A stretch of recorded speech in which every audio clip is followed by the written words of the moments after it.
Heyo everyone, it's AJ, and today I finally got to watch the anime adaptation of The Girl from the Other Side, which, if you know from this channel, I fucking love that series. I have done many Manga Monday on it, and literally been telling you, read the series. So, when it was announced that there was going to be like an hour long like OVA coming out like this year, I was fucking hyped. But then it took me so long for it to work on my end. Yeah, like, it was meant to come out, I think, technically within the spring era of the anime season. Yet it's only been like halfway through summer that it's worked for me. Like, how rude. Like, I have been dying for this, like, adaptation for ages. And then it's just like, nah, it's not gonna work. Like, Crunchyroll, like, why do you hate me? Like, I was so buzzing, it was like, oh, Crunchyroll's gonna get it. No, it wouldn't appear on my side of Crunchyroll for some reason, and it wouldn't work when it did. And I'm like, one of these days, man. Anyway, so today I just wanted to talk about how well the source was adapted, mostly because I read some of the people's comments before, like, I watched it, because I could still see comments on Crunchyroll despite not being able to watch the video.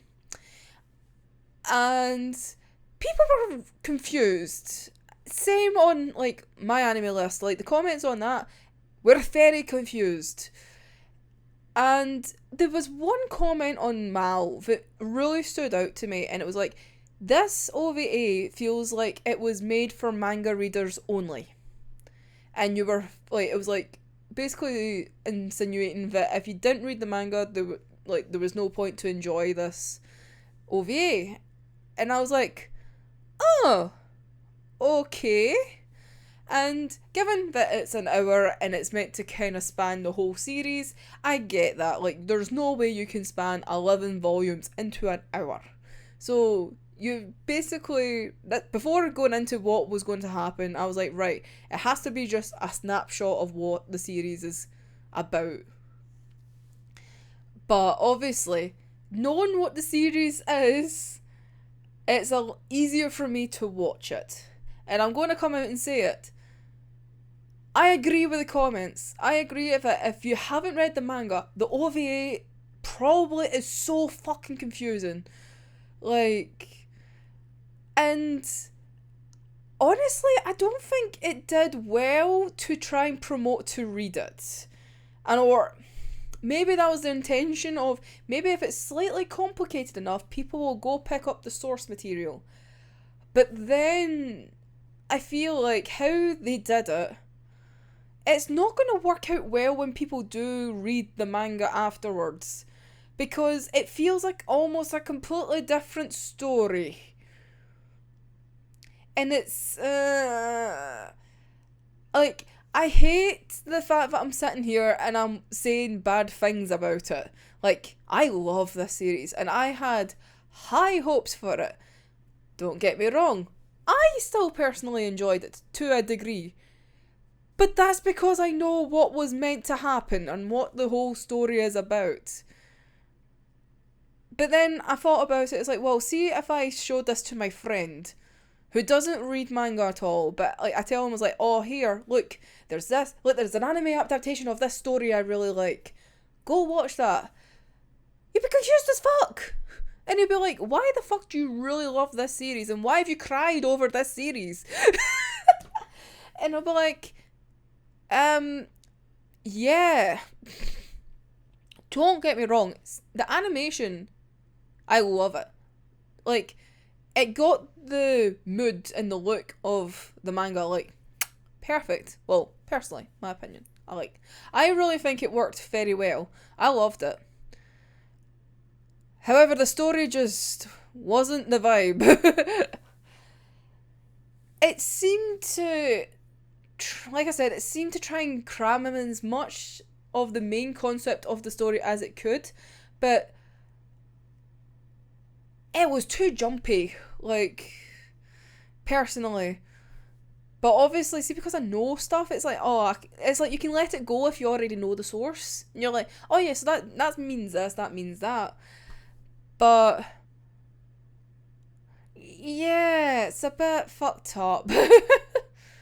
And I really hate that I'm thinking negative things about it. But not everything is perfect. Not every adaptation is perfect.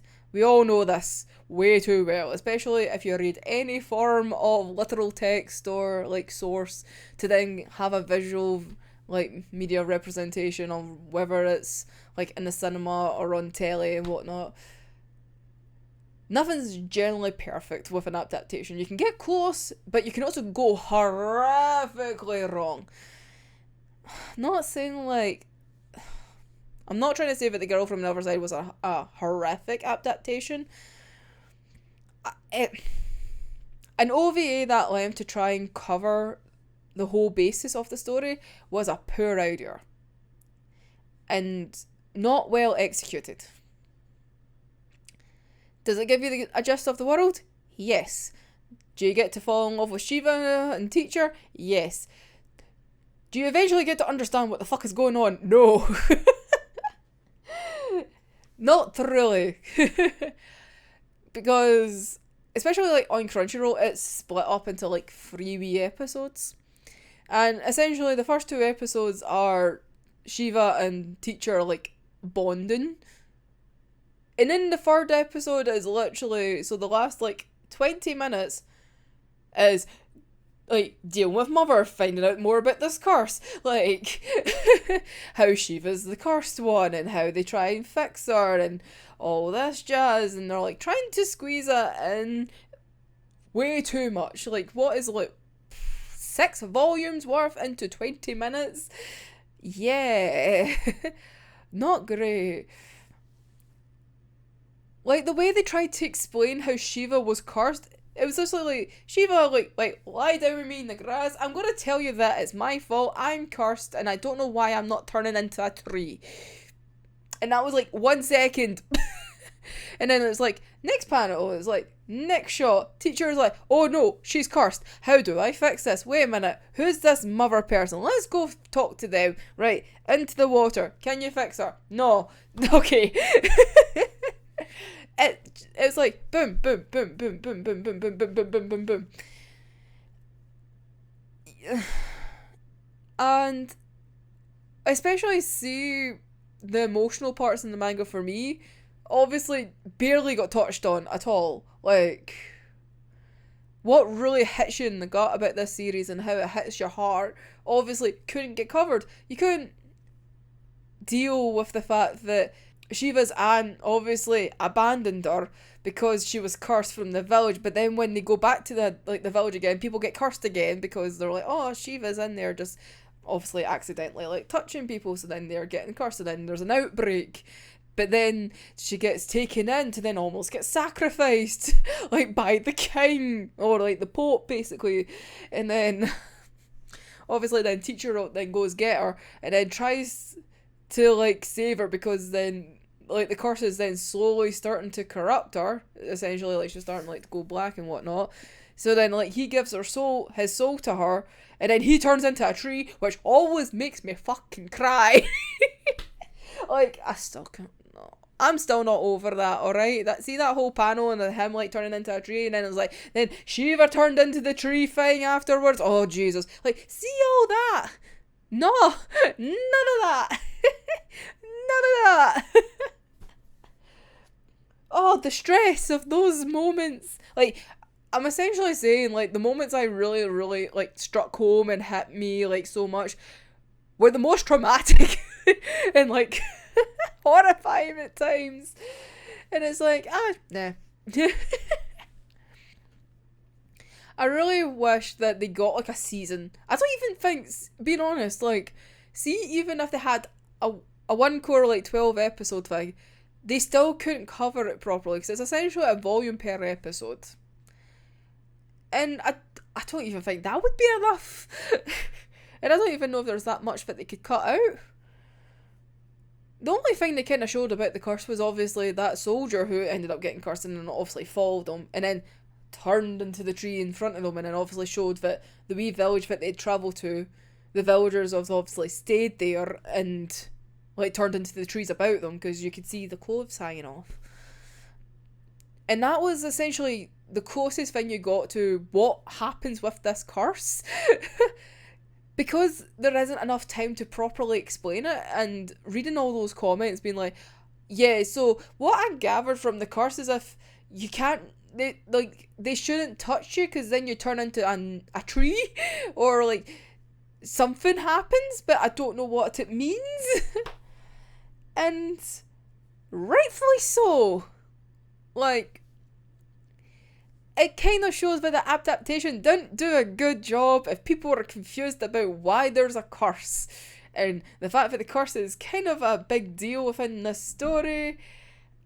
And people that are not manga readers are confused as fuck.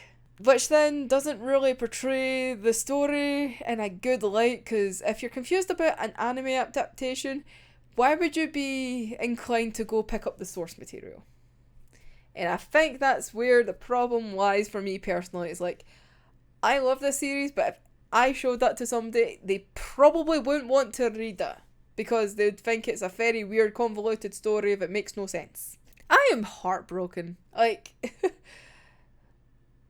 well, I'll probably watch it again. Yes, because, like I said, the animation was, like, brilliant.